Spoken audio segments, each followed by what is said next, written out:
Baik, Assalamualaikum warahmatullahi wabarakatuh. Kita uh, lanjutkan materi kita tentang isu profesional IT. Kita membahas tentang anti pattern.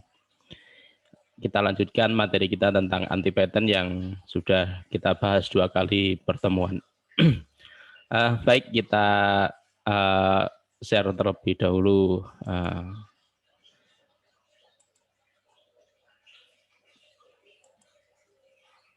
PPT-nya. Tetap saya masih menggunakan PowerPoint dari Pak Maulidan.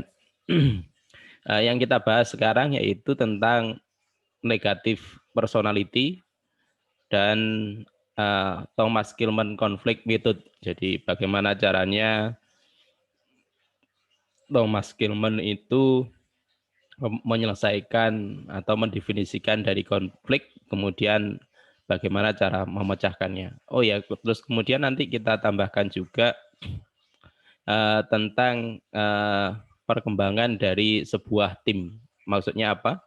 Kalau kita membuat bergabung menjadi satu tim atau satu kelompok, satu grup, maka sebenarnya ada pattern, ada pola-pola tertentu yang akan berkembang di dalam tim tersebut ketika dia akan berkembang menuju ke baik, begitu ya.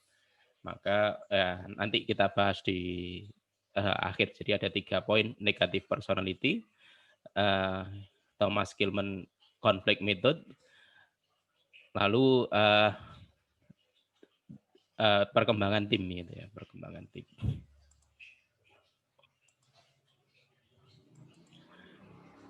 Disclaimer ini materi, maksudnya contoh-contoh, nanti ada beberapa contoh. Contoh-contoh itu tidak ada unsur kesengajaan untuk menjelek-jelekkan orang lain atau mendiskreditkan orang lain. Kalau ada contoh dengan nama, kebetulan namanya sama, itu terjadi karena ketidaksengajaan, seperti yang ada di apa ya, biasanya kalau Anda lihat di film atau di sinetron itu kan ada disclaimer-nya. Nah, sama juga dengan PPT yang dibuat ini tidak ada unsur untuk menjelek-jelekkan orang lain, begitu ya. Kalau ada ketidaksengajaan itu, kalau tidak ada kesamaan, itu hanya ketidaksengajaan saja. Ini negatif personality menurut Robert Bramson di tahun 98. Orang-orang yang punya masalah, orang-orang yang mempunyai personality yang jelek atau negatif, itu sebenarnya populasinya tidak banyak. Nah, tetapi dia bisa menghasilkan permasalahan yang mengakibatkan 90% di lingkungan kerja. Orangnya sedikit, tetapi kalau tidak diatasi, nanti akan mempengaruhi lingkungan kerja. Ada tim yang sukanya mengintimidasi misalnya, yang lain jadi minder. Orang-orang yang semacam ini jumlahnya cuma 5%, tetapi harus diatasi. Kenapa kok harus diatasi? Karena efeknya itu akan mengganggu kinerja secara keseluruhan sebanyak 90%. Nah, yang pertama itu hostile agresif. Kita kenali saja istilah-istilahnya. Setelah ini kita bahas secara detail apa itu hostile agresif dan teman-temannya. Yang kedua, intensif. Lalu whiner. Yang keempat, negativis. Kelima, klaim. Yang keenam, bulldozer. Lalu super agreeable. Nah, apa itu hostile agresif? Hostile agresif adalah hostile agresif itu mempunyai dibagi lagi menjadi 3 bagian, yaitu Sherman tank, sniper, sama exploder. Nah, kita lihat saja hostile agresif itu yang pertama, Sherman tank. Sherman tank itu apa? orang-orang yang dominan begitu ya. Tetapi dominannya secara negatif. Tipe Sherman Tank ini cenderung untuk melakukan bullying atau intimidasi, memaksa orang lain untuk tunduk, cenderung menikmati konflik, permusuhan, serta bersifat agresif. Ada yang merasa? Ada yang merasa punya sifat Sherman Tanks? Ya, sama seperti yang di minggu kemarin. Jadi sifat-sifat ini kalau kemarin kan contoh-contoh dari kepribadian orang gitu ya menurut MBTI. Nah, kalau di sini kemarin disebutkan bahwa tidak ada orang yang perubahannya itu tidak 01, tetapi dia berupa perkembangan yang berjenjang atau gradasi atau fazi, bersifat fazi begitu ya. Sama juga, mungkin kita punya sifat Sherman Tanks, tetapi Sherman Tanks-nya berapa persen? Tidak mutlak Sherman Tanks semuanya, tapi punya kecenderungan ke sana berapa persen. Yang kedua, dari hostile agresif, yaitu snipers. Sniper itu apa? Sniper itu tipe-tipe yang menikmati konflik. Sama dengan yang Sherman Tank. Kalau Sherman Tank itu langsung memaksa, berani begitu ya. Kalau sniper itu suka berada di belakang dan mempermalukan, menjatuhkan nama baik orang lain, lalu menjelek-jelekkan. Tidak di depan orang tersebut, tetapi dia selalu menjelek-jelekkan orang lain pada teman-temannya gitu ya. Suka untuk meninggikan diri gitu ya biasanya. Untuk meninggikan diri dia menjelekkan atau merendahkan orang lain.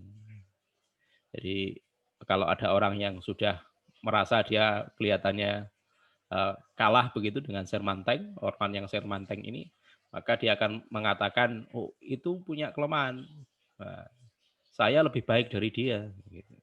Tapi tidak di depannya dia, tetapi di depan teman-temannya. Itu tipe-tipe orang yang snipers. Yang ketiga, exploder. Namanya exploder juga, meledak-ledak begitu ya. Sebenarnya dia tiap kesehariannya berlagak tenang begitu ya. Tidak petenteng-petenteng begitu. Tidak seperti Sherman Tanks. Tetapi tenang. Tapi ketika dia di dalam situasi tertentu, di bawah tekanan misalnya, maka akan keluar karakter aslinya. Meledak dia. Berperilaku negatif. Berteriak-teriak, mengumpat, menghina. Ya. Mengumpat, menghina, dan seterusnya itu kan ekspresi dari ledakan-ledakannya dia yang ada karena tekanan-tekanan begitu ya. Loh, Anda akan berkata, mengumpat kan tidak harus begitu gitu ya. Bisa jadi begitu, tapi yang dimaksud di sini mengumpat ini gara-gara dia kesal karena dia ditekan tidak sesuai dengan keinginan, maka dia mengekspresikan dengan kata-kata.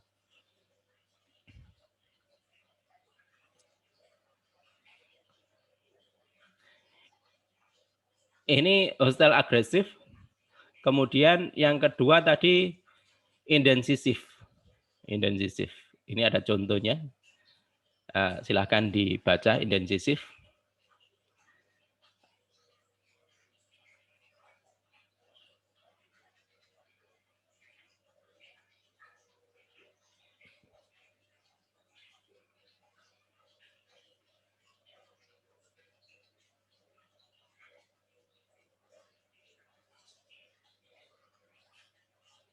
Ya, yang dimaksud sudah dibaca ya. Yang dimaksud intensif ini adalah sifat dari si Lisa. Ya, sifat dari si Lisa ini kan contohnya ada Lisa, ada Roger. Nah, ini tadi disclaimer tadi. Maksudnya di sini akan ada enggak yang namanya Lisa. Nah, maksudnya bukan Lisa Anda kalau ada yang namanya Lisa, tetapi contoh saja. Jadi sukanya menunda-nunda gitu ya. Intensif itu menunda-nunda. Jadi Eh, ini harus segera diputuskan. Ini ada kalau tidak diputuskan maka tim yang lain itu akan tidak bisa bekerja. Lisa mengatakan, oh, beri saya lebih banyak waktu, sebentar lagi ya. Nah, begitu seterusnya. Jadi dia suka menunda-nunda. Menunda-nunda di dalam pengambilan keputusan. Tidak bisa membuat keputusan tentang sesuatu yang penting begitu. Takut salah, indecisive. Kemudian yang selanjutnya tipe whiner atau dikenal juga dengan complainer. Kepribadian yang suka mengeluh tentang segala hal tetapi tidak menawarkan solusi karena merasa tidak berdaya atau lemah. Jadi suka mengeluh, suka menghindar. Oh, karena ini saya tidak bisa, karena ini kondisinya seperti ini. Seharusnya dia kan mengambil keputusan terlebih dahulu dan seterusnya. Nah, ini contohnya silakan dibaca. Ada percakapannya Ross sama Sam gitu ya.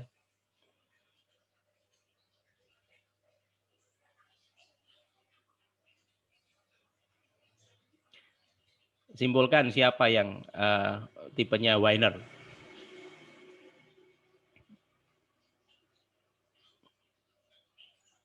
Siapa yang punya negatif personality.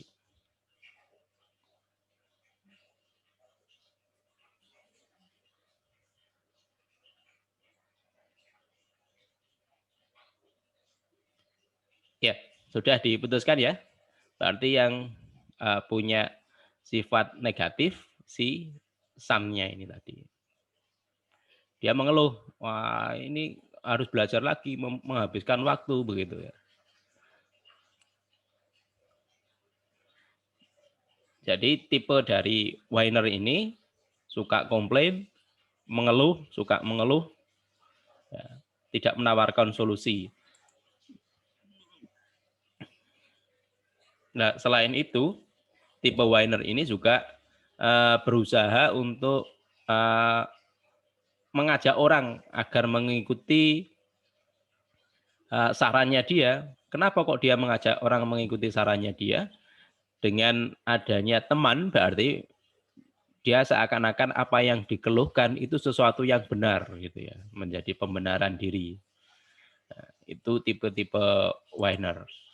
Adakah yang merasa di antara Anda itu yang mempunyai tipe ini? Negativis.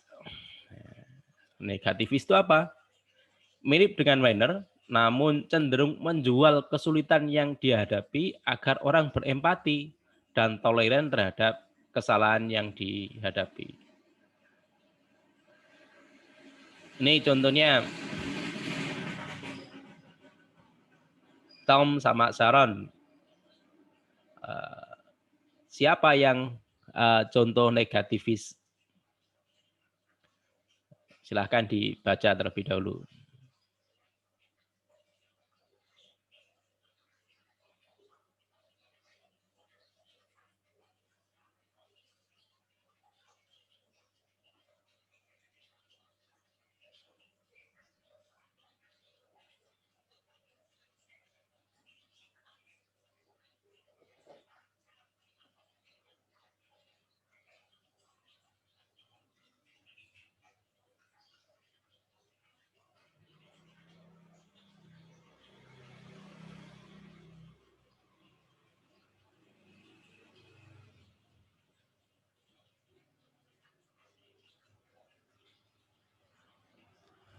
Ya, sudah disimpulkan ya. Siapa? Sharon atau Tom? Sharon ya. Sharon. Sharon yang mempunyai sifat negativis. Suka mengeluh dan mengatakan saya itu loh sudah begini-begini. Saya itu loh sedang tidak enak badan. Makanya pekerjaan saya tidak selesai-selesai. Nah, begitu. Menjaga kesulitan-kesulitannya. Saya itu harus menghadapi begini-begini agar dapat empati gitu ya. Agar dibalik mungkin ya dia tidak bisa atau kurang menguasai permasalahan, kurang menguasai hard skill-nya kurang. bahasa pemrogramannya kurang sehingga pemrogramannya hasil programmingnya, kodingnya sedikit, atau bahkan dia males gitu ya. Begitu males maka dia akan mengatakan saya itu loh begini, punya alasan, banyak alasan. Itu salah satu dari sifat anti pattern, negativis.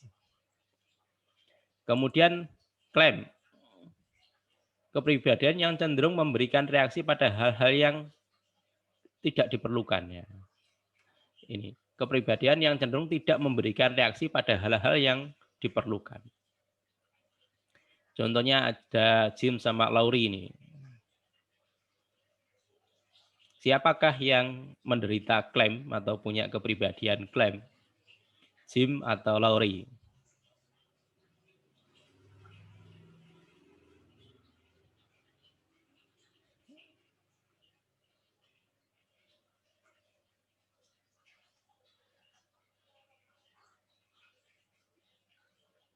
Ya, sudah dibaca ya?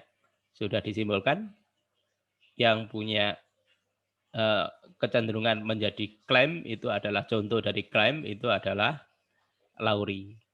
Pasif dan tidak mengambil hal-hal yang, tidak mengambil keputusan, diem saja. Ya biarlah, tidak terlalu peduli dengan proyek yang dia kerjakan.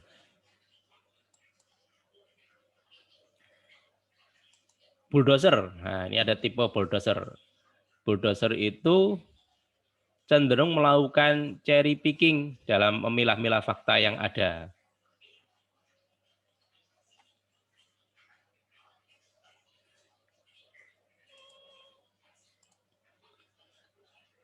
Ahli dalam memanipulasi data atau fakta untuk keuntungan pribadi, untuk keuntungan sendiri.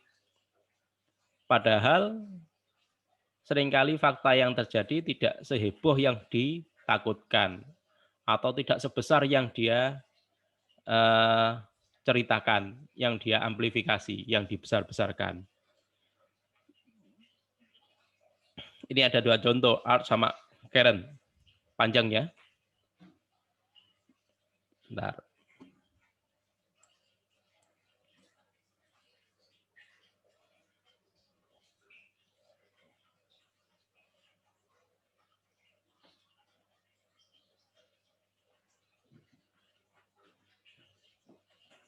Ya, nanti kalau tidak sempat dibaca di video ini, Anda bisa juga membaca di PDF yang sudah saya kirimkan. Bulldozer ini menakut-nakuti pada fakta yang, atau menghebohkan ya, memanipulasi fakta untuk keuntungan pribadi. Sebenarnya banyak orang yang suka seperti itu ya, karena untuk melindungi diri dari, dalam tanda petik, melindungi diri agar dia dipakai, agar dia apa, ini menakut-nakuti orang lain gitu ya. Kalau program ini tidak segera diperbaiki, bisa terhapus semua data yang ada. Bisa jadi seperti itu. Yang selanjutnya yaitu, atau yang terakhir, super agresibel. Tipe yes man. Suka menganggap remeh. Cenderung menunda pekerjaan. Remeh suatu tugas dan cenderung untuk menunda pekerjaan. Juga suka mengesankan bahwa semuanya baik-baik saja, meskipun faktanya tidak demikian. Ditanya sama dosen pembimbingnya, sudah dikerjakan proposalnya? Sudah Pak, sudah. Sudah sampai mana? Oke, sudah saya kerjakan Pak, saya sudah ngambil data, sudah ini. Tapi belum dilakukan gitu, seakan-akan baik-baik saja. Super agresibel. Ini ada contohnya Raffi sama Barbara. Siapa yang contohnya? Yang Barbara atau Raffi? Kira-kira yang Barbara ya, yang di sini.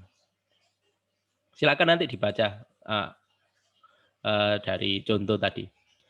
Nah, Thomas Gilman konflik method itu sebenarnya dia membuat grafis berdasarkan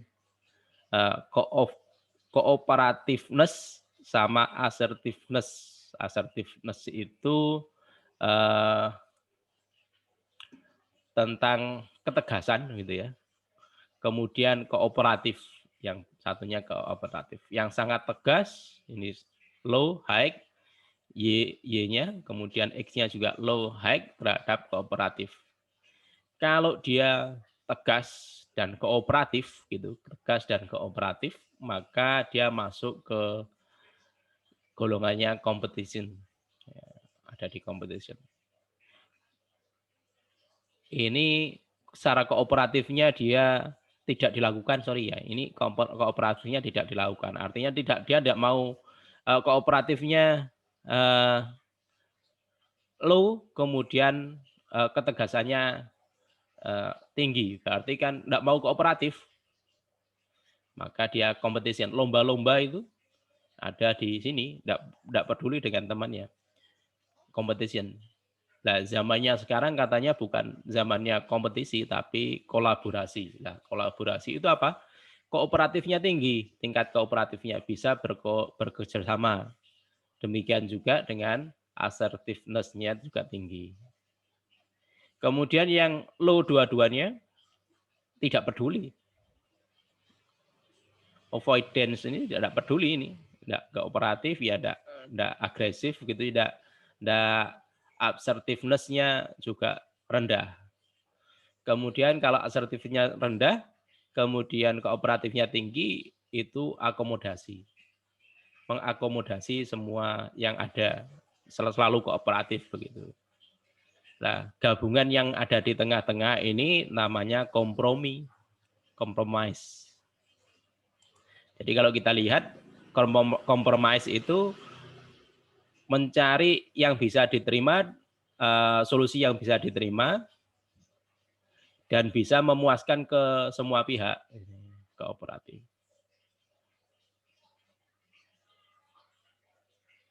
Kalau contending atau bersaing tadi, power oriented, berusaha untuk menang begitu ya.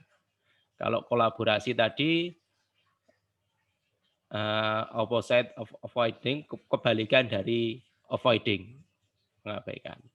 Kemudian selalu berusaha untuk mencari solusi, konsensus. Kemudian avoiding tadi sudah. Kemudian accommodating, kebalikan dari competing. Competing ya. Kemudian mengorbankan poin utama untuk kepuasan semua pihak. Contohnya dari kalau avoiding, contohnya adalah ciri-cirinya adalah konfliknya tidak diselesaikan begitu. Ini dalam menyelesaikan satu konflik. Kemudian mengabaikan atau menarik diri. Withdrawing itu menarik diri.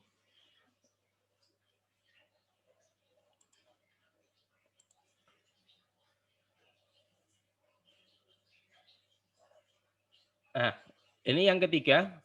Jadi yang ketiga yaitu tentang teori dari tim dysfunction yang dikemukakan oleh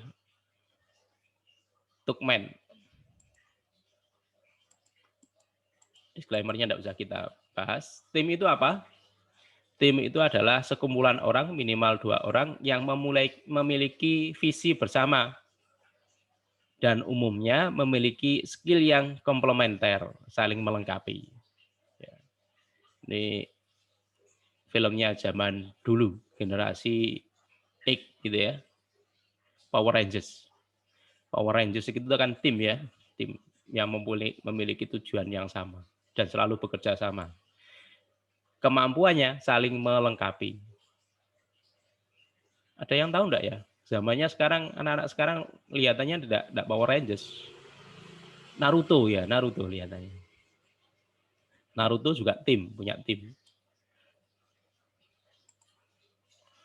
Jadi menurut Tuchman itu level dari tim itu terdiri dari 5 bagian. Yang pertama forming, kemudian dia meningkat menjadi storming, lalu norming, performing, dan journeying. Kalau forming, the team meet and learn about the opportunities and challenge. Nanti kita bahas lebih detail tentang forming. Storming, yang mulai percaya dengan teman yang lain. Dia mulai melihat keadaan. Kalau ini kan melihat kita masuk ke dalam tim, timnya baru, sama-sama baru, maka timnya itu baru bertemu, belajar menilai orang lain gitu ya. Belum begitu percaya. Kemudian kalau storming sudah mulai percaya, norming sudah mulai responsibility terhadap tim, sudah menghormati orang lain, ingin bekerja sama dan sukses secara bersama-sama. Itu tim yang tingkatannya norming. Biasanya kalau baru dibentuk, baru masuk kerja ya melalui tahapan forming terlebih dahulu. Siapa saya tidak percaya dulu, apa kemampuan saya, saling menunjukkan diri begitu ya, saling menjaga diri. Lalu storming ini sudah mulai, oh dia bisa begini, sudah bisa dipercaya. Norming sudah mulai respect gitu ya, respect sama orang lain. Performing, the team member know completing ya.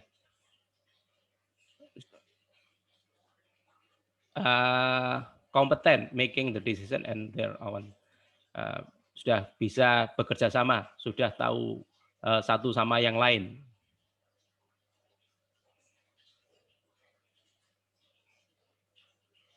Ya, kalau yang journey ini sudah bisa menerima tantangan begitu, selalu mencari tantangan lain.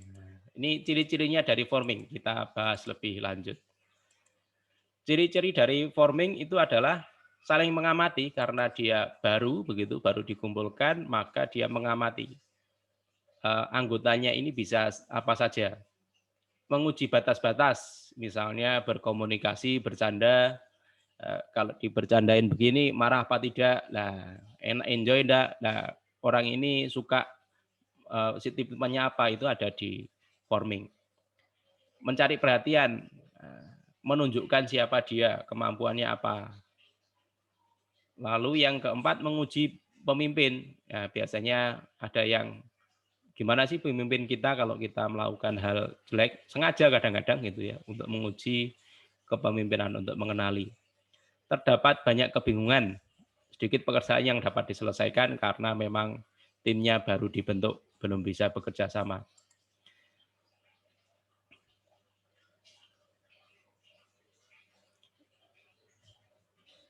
Nah, kalau kita mempunyai tim yang baru dan masih dianggap forming, itu memang mempunyai ciri-ciri semacam ini, tetapi ini bisa jadi ya tadi karena sedikit pekerjaan yang dihasilkan, pimpinannya jadi bingung, tim yang memimpin tim ini. Dan menjadi sumber frustasi bagi anggota yang pengen maju. Ini sebenarnya bukan masalah baru dan tidak. Jadi tim itu bisa berkembang jadi mulai dari forming, kemudian storming, norming, performance sama journeying itu perkembangannya bisa lambat. Tim-tim yang lama juga masih saja berkutat pada forming. Maka itu harus segera diselesaikan begitu ya. Ini kebiasaan ciri-ciri dari forming, mencari komposisi yang tepat untuk menyelesaikan tugas. Misalnya siapa yang akan melakukan apa dan kapan, karena kita belum tahu kemampuan masing-masing. Nah, kita kan selalu mencari komposisi. Oh, siapa yang ditugaskan di UX, siapa yang di back end, siapa yang bagian riwa-riwi begitu ya. Enak, enjoy orangnya, tapi kemampuan programmingnya rendah, UI-nya juga rendah begitu ya. Nah ini siapa orang-orang yang itu gitu. Kepo terhadap anggota tim yang lain, kemampuannya apa? Ini ciri-cirinya. Menetapkan batasan dan struktur perilaku kelompok, termasuk aturan-aturan informal. Diskusi abstrak tentang tugas yang ada dan alasan keberadaannya. Kenapa kok ini tugas saya apa? Apa alasannya kok saya ada di sini gitu ya. Kesulitan dalam mengidentifikasi beberapa masalah yang relevan yang harus dipecahkan. Ya, misalnya belum tahu apa yang harus dilakukan. Positifnya apa? Positifnya biasanya kalau pada tahap forming ini masih semangat, optimis, bangga. Anda pertama kali masuk di tim, diterima di pekerjaan, misalnya di software house, maka dia merasa bangga, oh saya bangga, optimis saya bisa menyelesaikan masalah yang ada di sini. Dan semangat begitu ya. Negatifnya apa? Antisipatif, cemas, terikat pada tim, skeptis. Ya ini tahapan-tahapan yang ada di forming.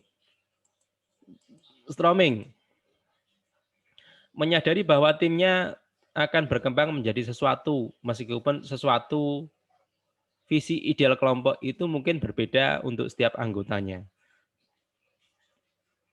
Visinya belum sama, ya, visinya belum sama.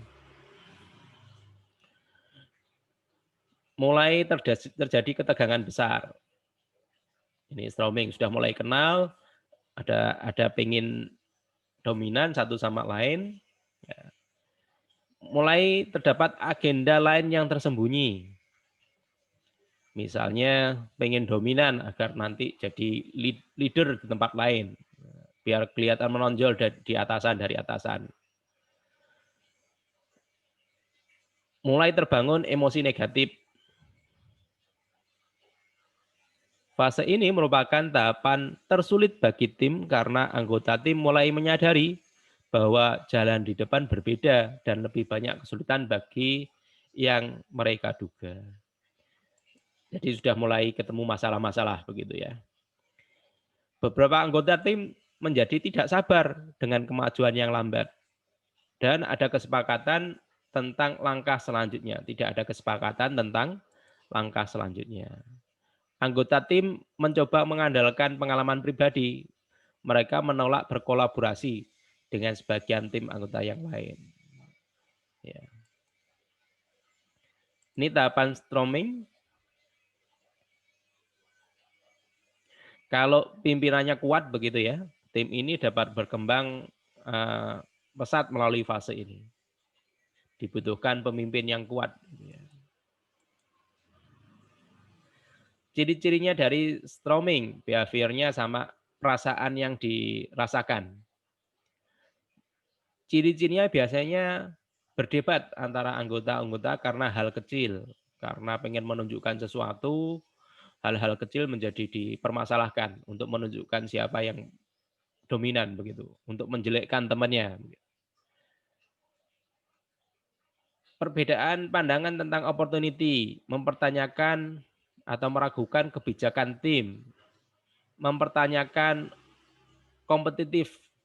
kompetisi tim, khususnya di dalam skill teamwork-nya, menolak perbaikan yang disarankan oleh anggota tim yang lain, kekeh dengan pendapatnya pribadi gitu ya. Menolak tugas yang diberikan, menetapkan tujuan yang tidak realistis. Perasaan yang dirasakan dari anggota tim yaitu adanya kompetisi, ya, karena ada kompetitif tadi, maka kita harus menjelekkan orang lain begitu seakan-akan perasaannya begitu.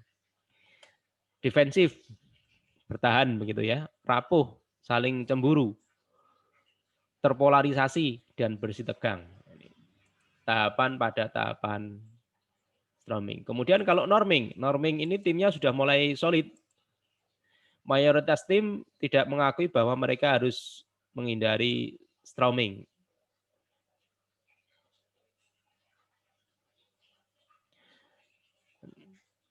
Ya, mayoritas tim mengakui bahwa mereka harus menghindari storming. Tim mulai menyatu pada visi bersama, setidaknya dalam menyelesaikan tugas. Mulai menetapkan tujuan yang lebih antusias atau lebih ambisius. Antusiasmenya tinggi.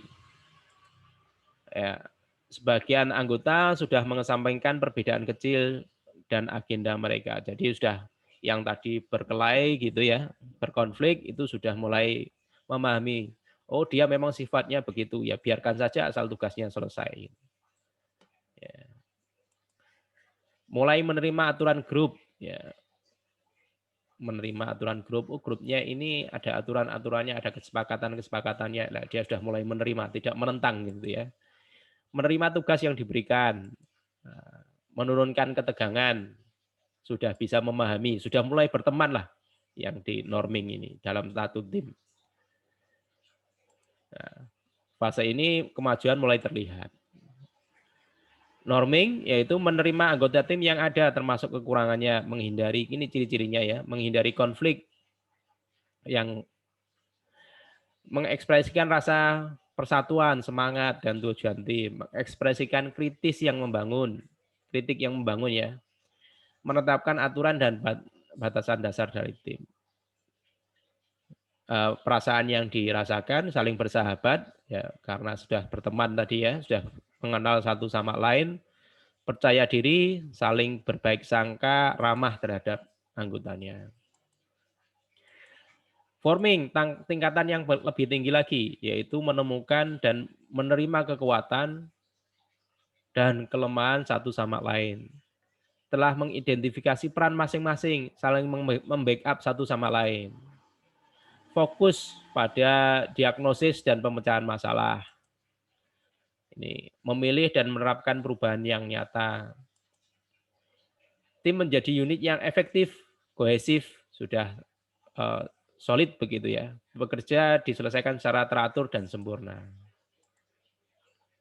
Ini pada titik ini pimpinan pada umumnya menggunakan sebagian besar energinya untuk mempertahankan keadaan tim dan memastikan bahwa tidak ada yang membuat tim itu kembali ke fase-fase sebelumnya. Pimpinannya sudah enak, sudah percaya gitu ya. Ciri-cirinya adalah berubah secara konstruktif, siap menghadapi tantangan baru, menunjukkan pemahaman yang lebih baik tentang kekuatan dan kelemahan satu sama lain. Mencegah atau mengantisipasi permasalahan kelompok. Perasaannya ada keterikatan, bangga dengan timnya masing-masing gitu ya. Yang terakhir yaitu journaling, ini masa perpisahan tapi dalam bentuk yang baik gitu. Bisa jadi timnya itu karena sudah solid, sudah pernah jadi tim yang bagus, maka dia akan mengembangkan menjadi tim baru lagi. Kalau di dalam perusahaan bisa jadi dia jadi membuat perusahaan, masing-masing anggota tim buat perusahaan baru lagi.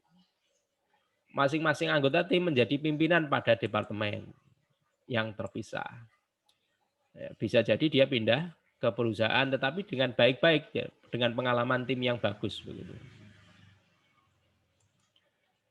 Jadi kalau dilihat dari produktivitasnya dan performanya, maka ini efektif timnya, anggotanya pertama kali forming itu semangatnya begitu. Tapi begitu tahu tantangannya dia sudah mulai turun sampai storming. Storming naik lagi, performing sama norming sama performing tadi. Ini kalau Dunning-Kruger efektif itu kan orang-orang itu kan hampir semua orang di dalam semua hal itu merasa pertama kali dia tidak tahu apa-apa. Kemudian begitu belajar sedikit dia sudah tahu segalanya gitu. Seakan-akan dia tahu segalanya. Baru belajar lagi ternyata dia merasa oh saya belum tahu apa-apa. Baru belajar lagi pada tahapan ini. Ini hampir semua orang melakukan ini. Ya, Anda juga sering melakukan ini secara tidak langsung. Anda pertama kali belajar naik sepeda, Naik sepeda terus akhirnya dia akan merasa, oh saya bisa naik sepeda keliling kampung kemana-mana. Akhirnya ya masih baru bisa kemana-mana. Kemudian dia jatuh. Wah, jatuh biasanya kapok, enggak mau naik sepeda. Tapi kalau diperbaiki lagi, belajar lagi, lah dia akan naik sepeda dengan normal begitu ya. Seperlunya, seefektif mungkin. Tidak hanya di hal ini, tidak hanya di hal sepeda, tidak hanya di hal apa itu pengetahuan kelompok di dalam agama pun begini. Belajar agama, oh sudah tahu semuanya, sudah menghina orang lain yang tidak sesuai dengan bahkan yang ahli-ahli pun dihina karena dia merasa setara. Tapi begitu dia belajar, mau belajar lagi, tapi kadang-kadang ada orang yang tidak mau belajar. Tidak hanya di dalam hal agama. Orang-orang yang berpandangan liberal pun begitu.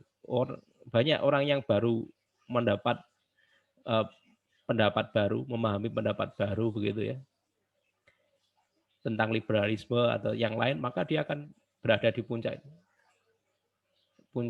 kebodohan gitu ya. Merasa sudah bisa semua, ternyata sikapnya seperti orang yang sudah tahu segalanya, tapi dia belum tahu apa-apa gitu di tahapan ini. Makanya hati-hati di tahapan ini. Hampir semua melakukan hal itu. Belajar programming juga begitu. Sudah tahu, seakan-akan dia sudah tahu if, looping begitu, sudah tahu segala-galanya.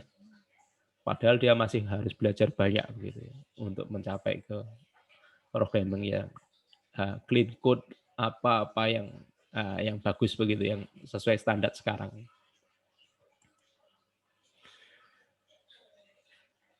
Begitu. Terus kemudian tentang tim dysfunction. Ini ketidak berjalannya sebuah tim. Yang pertama, absence of trust, tidak ada kepercayaan, fear of conflict, takut untuk berkonflik, lack of commitment, tidak adanya komitmen, avoidance compatibility, tidak ada compatibility-nya, inattention to result, tidak peduli dengan hasil. Nah, kita lihat absence of trust. Absence of trust itu ciri-cirinya adalah menghindari atau menghabiskan waktu bersama, untuk menghabiskan waktu bersama. Ragu-ragu untuk menawarkan bantuan di luar area tanggung jawabnya. Ini bukan tanggung jawab saya. Ya, tidak mau membantu. Tidak mau, sudah jam kerjanya selesai, ya sudah, langsung tidak ada ngobrol-ngobrolnya, tidak ada apa-apanya begitu. Ragu-ragu minta bantuan atau memberikan umpan balik yang membangun. Menyembunyikan kelemahan dan kesalahan masing-masing. Solusinya bagaimana? Ya berbagi informasi menarik dan sejarah pribadi seperti cerita pendek masa kecil, latar belakang lain ini. Kalau absence of trust ini masih berlaku, ini biasanya di tahap forming gitu ya. Tahap pertama, maka ya perlu dilakukan yang kumpul-kumpul, kemudian sering kumpul, enggak tahu ada farewell party gitu ya. Ada cangkruk bersama gitu, ngopi bersama begitu. Kemudian yang kedua tadi fear of conflict, cirinya adalah tim merasa rapat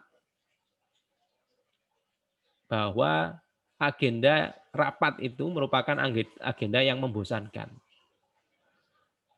Tidak ada kontribusi atau memberikan feedback. Datang ya datang saja. Tidak ada apa-apanya, tidak ada pendapatnya. Mengabaikan dan menghindari topik kontroversial. Meskipun itu penting untuk kesuksesan dari tim. Gagal memanfaatkan pendapat atau perspektif dari anggota tim yang lain. Solusinya bagaimana? Memahami bahwa perdebatan justru dapat membangun produktivitas sehingga terjadi kondisi untuk menghindari konflik dan perselisihan.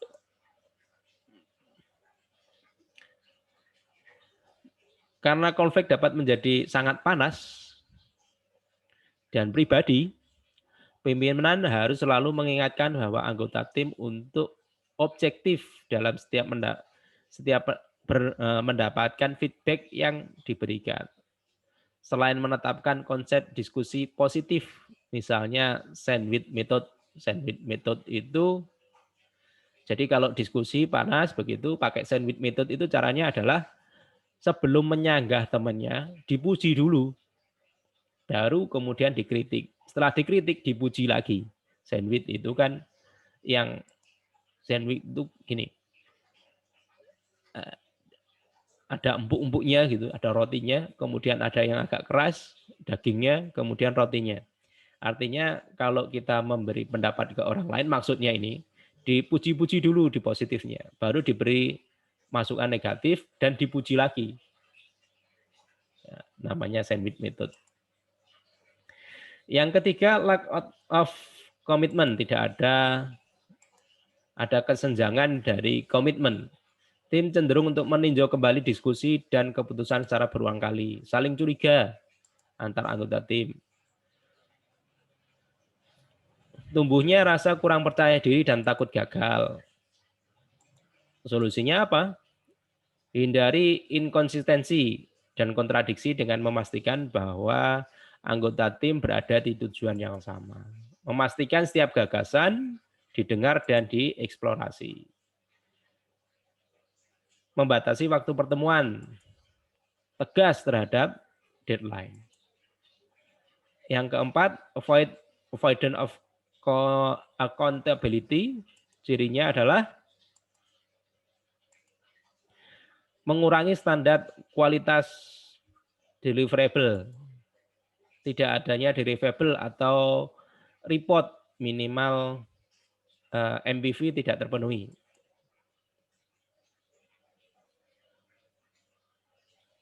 Membiarkan pimpinan tim menjadi satu-satunya sumber disiplin. Solusinya adalah membuat clear objektif. Jadi tujuannya diperjelas. Menentukan KPI, Key Performance Indicator. Target-targetnya diperjelas. Berhasil itu seperti apa, targetnya apa. Mengalihkan achievement individu menjadi achievement tim. Yang kelima, intention of inattention of to result.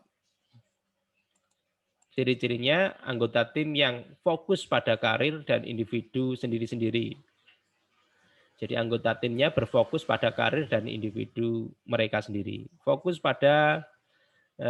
karyawan berorientasi pada prestasi pribadi, bukan tim. Tim menjadi jarang mengalahkan kompetitor.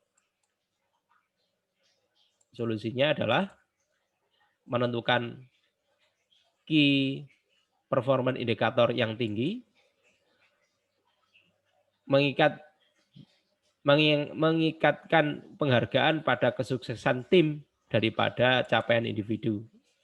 Membangun kesadaran untuk menunjukkan orientasi menjadi ahli, bukan orientasi mendapatkan penghargaan. Ini analoginya kalau tim gitu ya di dalam olahraga. Kalau individu, olahraga yang individu, contohnya adalah tinju, renang, golf, itu kan tidak ada tim. Karakteristik dari timnya adalah bermain sendiri. Hasilnya juga hasil individu. Analoginya ini konsultan independen. Lalu kalau yang ada timnya tingkat kedua yaitu estafet, lari estafet itu.